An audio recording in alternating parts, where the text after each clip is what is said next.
লাগতেছে সব মিলে? খুবই আনন্দ।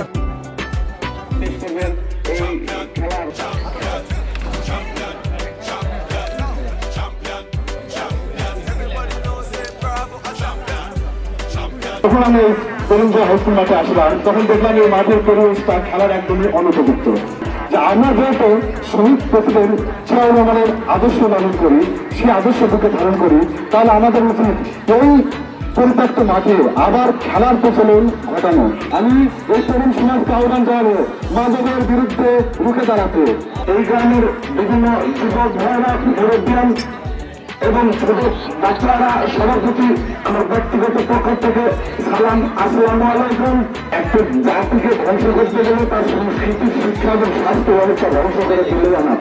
তো যাই হোক, এতদিন হয়তো খেলাধুলা হয়েছে বিভিন্ন জায়গায়, কিন্তু সেগুলোর মধ্যে কোনো উৎসাহ, উদ্দীপনা বা প্রাণী চাঞ্চল্যতা ছিল না।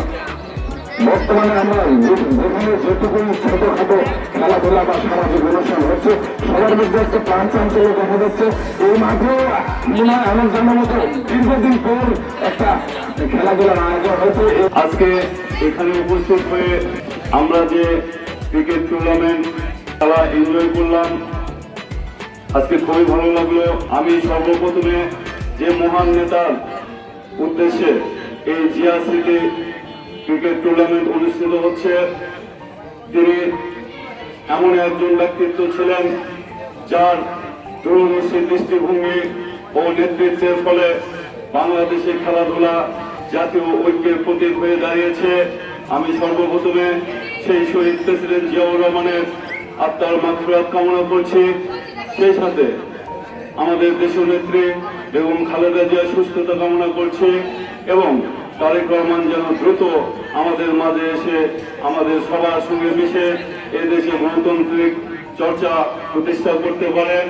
আজকে আমরা আরেকটি বিষয় থেকে আমরা বঞ্চিত রয়েছি, সেটি হচ্ছে আমাদের ভোটের অধিকার। যে অধিকার প্রতিষ্ঠার জন্য বিএনপি বিগত 17 বছর ধরে লড়াই সংগ্রাম চালিয়ে আসছে। সবার সুস্বাস্থ্য দীর্ঘায়ু কামনা করে, এই খেলার সার্বিক মঙ্গল কামনা করে আমার সংক্ষিপ্ত কথা এখানে শেষ করছি।